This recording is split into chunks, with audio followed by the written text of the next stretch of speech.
আওয়ামী লীগের ৭৫তম রজত জন্মবার্ষিকী, সেই ৭৫তম জন্মবার্ষিকী উপলক্ষে তারা যে আয়োজন করেছে, যে আওয়ামী লীগ এই উপমহাদেশের সবচেয়ে প্রাচীনতম রাজনৈতিক দল এবং যে আওয়ামী লীগের প্রতিষ্ঠা লগ্ন থেকে জাতির পিতা বঙ্গবন্ধু শেখ মুজিব যে দলটিকে প্রতিষ্ঠা করেছেন এবং তিনি এই আওয়ামী লীগ প্রতিষ্ঠার পর তিনি ২১ বছর জীবিত ছিলেন এবং বঙ্গবন্ধুকে ১৯৭৫-এর ১৫ই আগস্টে হত্যা করার পর এই আওয়ামী লীগ কোনোদিন ঘুরে দাঁড়াবে, এই আওয়ামী লীগ কোনোদিন বাংলাদেশের রাষ্ট্রীয় ক্ষমতায় আসবে এবং বঙ্গবন্ধুর হত্যাকারীদের বিচার করতে পারবে, বাংলাদেশের মানুষের মধ্যে কিন্তু এরকম একটা সম্ভাবনা কখনো কিন্তু মনে করে নাকি। কিন্তু আপনারা জানেন আমাদের প্রাণপ্রিয় নেত্রী শেখ হাসিনা দীর্ঘ ৬ বছর পর ১৯৮১ সালের ১৭ই মে তিনি এই বাংলাদেশে প্রত্যাবর্তন করেছিলেন আওয়ামী লীগের সভাপতির দায়িত্ব নিয়ে এবং তিনি আওয়ামী লীগের সভাপতির দায়িত্ব নিয়ে যেদিন বাংলাদেশে প্রত্যাবর্তন করেছেন সেদিন থেকেই মানুষের মনে কিন্তু আশার জাগরণ হয়েছে এবং সেই থেকে আজকে ৪৩ বছর এই বাংলাদেশ আওয়ামী লীগের সভাপতির দায়িত্ব পালন করছেন আমাদের প্রাণপ্রিয় নেত্রী শেখ হাসিনা, যেটা বিশ্বের একমাত্র নজির যে একজন রাজনৈতিক নেতা একটি দলের ৪৩ বছর তিনি সভাপতির দায়িত্ব পালন করছেন। বিশ্বের দ্বিতীয় কোনো রাজনৈতিক নেতা অন্য কোনো দলের এই ধরনের নেতা কিন্তু নাই। শুধু তাই নয়, এই দীর্ঘদিন তিনি এই দলের সভাপতির দায়িত্ব থেকে তিনি এই আওয়ামী লীগকে, যে আওয়ামী লীগ কোনোদিন ঘুরে দাঁড়াতে পারবে, বঙ্গবন্ধু হত্যার বিচার হবে, ওই কুখ্যাত রাজাকার সালাউদ্দিন কাদের চৌধুরীর মতো কুখ্যাত রাজাকারদের এই দেশে বিচার কেউ করতে পারবে, কেউ বিশ্বাস করতো না। কিন্তু আমাদের প্রাণপ্রিয় নেত্রী তিনি বাংলাদেশে প্রত্যাবর্তন করে আওয়ামী লীগের সভাপতির দায়িত্ব নিয়ে তিনি মাত্র ৫ বছরের ব্যবধানে ১৯৮৬ সালে এই আওয়ামী লীগ হারিয়ে যাওয়া যে দল, এই আওয়ামী লীগকে তিনি প্রথম পার্লামেন্টের বিরোধী দলের আসনে তিনি অধিষ্ঠিত করেছিলেন। ১৯৯১ সালে এই দলটি নিশ্চিত রাষ্ট্রীয় ক্ষমতায় যাবে, কিন্তু ষড়যন্ত্র এবং চক্রান্তের কারণে সেদিন আমরা পরাজিত হয়েছিলাম। ঠিকই ১৯৯৬ সালে এই দলটিকে তিনি রাষ্ট্রীয় ক্ষমতায় নিয়ে আমাদের প্রিয় নেত্রী বাংলাদেশের প্রধানমন্ত্রী নির্বাচিত হয়েছেন এবং তিনি প্রধানমন্ত্রী হওয়ার পরেই বঙ্গবন্ধু হত্যার বিচারের পথ তিনি সুগম করেছিলেন। বঙ্গবন্ধুর খুনিদের বিচারের আওতায় নিয়ে এসে তাদের বিচার করে তাদেরকে কিন্তু সাজা দিয়েছিলেন এবং ২০০১ সালে আবারও ষড়যন্ত্রের নির্বাচনের মাধ্যমে আমাদের পরাজিত করে দীর্ঘ ৫ বছর ৪ দলীয় জোট সরকার বেগম খালেদা জিয়া, তারেক রহমান রাষ্ট্রীয় ক্ষমতায় থেকে বঙ্গবন্ধুর সেই বিচার সব বন্ধ করে রেখেছিল। কিন্তু ২০০৯ সালে আবারও শেখ হাসিনা বাংলাদেশের রাষ্ট্রীয় ক্ষমতায় এসে তিনি কিন্তু সেই বিচারের রায় তিনি কার্যকর করেছেন। শেখ হাসিনা সারা বিশ্বের এখন উন্নয়নের রোল মডেল। ২০০৯ সালে তিনি ক্ষমতায় এসেছেন, মানুষের কাছে ওয়াদা দিয়েছিলেন, প্রতিশ্রুতি দিয়েছিলেন, আমরা যদি রাষ্ট্রীয় ক্ষমতায় যাই ২০২১ সালের মধ্যে বাংলাদেশকে আমরা মধ্যম আয়ের দেশে উন্নীত করব।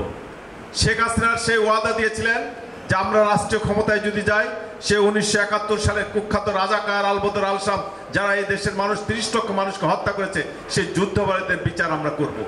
শেখ হাসিনা ওয়াদা করেছিলেন আমরা রাষ্ট্রীয় ক্ষমতায় গেলে আমরা বঙ্গবন্ধু হত্যার বিচারের রায় কার্যকর করব। শেখ হাসিনা যা বলেন তিনি তাই করেছেন। তিনি টানা আজকে ১৬ বছর রাষ্ট্রীয় ক্ষমতায় আছেন। পরপর ৪ বছর ৪ বার তিনি রাষ্ট্রীয় ক্ষমতায় নিয়ে এসেছেন এই দলটিকে এবং দলটিকে নিয়ে আসার পর আজকে সেই ২০০৯ সালে যে বাংলাদেশ ছিল বিশ্বের সবচেয়ে দরিদ্রতম দেশ, আমরা ছিলাম ভিক্ষুকের জাতি, আমাদের মাথা পিছু আয় ছিল $৫৪০। শেখ হাসিনার সেই ওয়াদা অনুযায়ী আজকে বাংলাদেশের মানুষের মাথা পিছু আয় $২,৮২৪। এই বাংলাদেশ আজকে গরিব দরিদ্রতম দেশ থেকে নিম্ন মধ্যম আয়ের দেশ, নিম্ন মধ্যম আয়ের দেশ থেকে মধ্যম আয়ের দেশ, আজকে আমরা উন্নয়নশীল দেশের কাতারে। এটা সবই সম্ভব হয়েছে শেখ হাসিনার কারণে। কিন্তু শেখ হাসিনা যে বাংলাদেশটাকে যেভাবে এগিয়ে নিয়ে যাচ্ছেন খুব সুন্দর সহজ পথে কিন্তু তিনি এগুচ্ছেন না। প্রতিটি পদে পদে তিনি কিন্তু বাধার সম্মুখীন হচ্ছেন। কে করছে বাধার সম্মুখীন? সে ১৯৭১ রাজাকার আলবদর আলসাম আর তাদের সাথে একটি রাজনৈতিক দল বিএনপি, যে বিএনপির চেয়ারম্যানের যে বর্তমান দায়িত্বে আছেন সে কে? সে হলো সেই কুখ্যাত জিয়াউর রহমান, যে জিয়াউর রহমান বঙ্গবন্ধু শেখ মুজিবকে হত্যা করেছে। সেই জিয়াউর রহমানের ছেলে তারেক রহমান আজকে বিএনপির সভাপতির দায়িত্ব পালন করছেন। বিএনপির চেয়ারম্যানের দায়িত্ব থেকে সার্বক্ষণিকভাবে শেখ হাসিনাকে হত্যা করার জন্য, আওয়ামী লীগকে ক্ষমতাচ্যুত করার জন্য, এই বাংলাদেশকে আবার পুনরায় পাকিস্তান বানানোর জন্য আজকে তারা চেষ্টা করছেন। সে তারেক রহমান কে? সে একজন কুখ্যাত খুনি, 21 আগস্ট গ্রেনেড হামলায় যাবজ্জীবন সাজাপ্রাপ্ত আসামি। সে মানি লন্ডারিং মামলার দুর্নীতিবাজ আসামি, সাজাপ্রাপ্ত। সে অস্ত্র চোরা কারবারি হিসেবে অস্ত্র পাচারের মামলায় সে সাজাপ্রাপ্ত আসামি। সে এই ধরনের একটা কুখ্যাত মানুষ, সে একটি রাজনৈতিক দলের সে চেয়ারম্যানের দায়িত্ব পালন করছে। আর তার দল, সেই দলের মহাসচিব গতকাল কি বোধ বলেছে যে বিএনপির সবচেয়ে বড় শত্রু এই সরকার, বিএনপির সবচেয়ে বড় শত্রু হলো শেখ হাসিনা, বিএনপির সবচেয়ে বড় শত্রু হলো আওয়ামী লীগ। আর তারা কারা? তারা হলো খুনি, তারা অস্ত্র চোরা কারবারি, তারা দুর্নীতিবাজ, তারা হলো আওয়ামী লীগের শত্রু। সেই কারণে বলি যে তারা আওয়ামী লীগের শত্রু থাকে ভালো। আমরা সেই তাদের চরিত্র উন্মোচন করতে চাই, তাদের সকল ষড়যন্ত্র চক্রান্ত আমরা প্রতিরোধ করতে চাই। আওয়ামী লীগ হাঁটি হাঁটি পা পা করে 75 বছর এই দলের বয়স হয়েছে। আজকের এই 75তম জন্মবার্ষিকীতে আমরা শপথ দিতে চাই যে আমরা যারা আওয়ামী লীগ করি, আমরা যারা বঙ্গবন্ধুর সৈনিক, আমরা যারা শেখ হাসিনার সৈনিক, বঙ্গবন্ধুর আদর্শ আমরা এই বাংলাদেশে কায়েম করতে চাই। বঙ্গবন্ধু তার আদর্শ ছিল সে দুর্নীতি করতো না, দুর্নীতিকে পছন্দ করতো না, দুর্নীতিকে ঘৃণা করতো, দুর্নীতিবাজদের ঘৃণা করতো।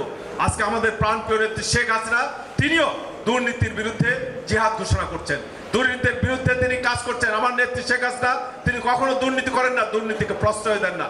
যার কারণে আজকে আমরা বঙ্গবন্ধুর সৈনিক, শেখ হাসিনার সৈনিক হিসাবে এই দুর্নীতির বিরুদ্ধে আমরা জিহাদ ঘোষণা করতে চাই। আজকের এই বাংলাদেশ শেখ হাসিনা যেভাবে এগিয়ে নিয়ে এসেছেন, আজকে বাংলাদেশ আমরা মধ্য উন্নয়নশীল দেশের কাতারে এসেছি। শেখ হাসিনা আজকে নতুন করে স্বপ্ন দেখেছেন এই 75তম জন্মবার্ষিকীতে তিনি, আজকে আমরা সেটাই শপথ নিতে যাই। শেখ হাসিনার নতুন স্বপ্ন 2041 সালের মধ্যে এই বাংলাদেশকে উন্নত, সমৃদ্ধ, স্মার্ট বাংলাদেশ হিসেবে তিনি গড়ে তুলতে চান। এই বাংলাদেশকে তিনি আমেরিকা, ইউরোপের মতো উন্নত দেশ হিসেবে গড়ে তুলতে চান। আমরা শেখ হাসিনার সেই স্বপ্ন পূরণের জন্য আমরা যারা বঙ্গবন্ধুর সৈনিক, শেখ হাসিনার সৈনিক, আমরা নিজের জীবন বাজি রেখে তার সেই স্বপ্ন আমরা পূরণ করার জন্য আমরা চেষ্টা করব।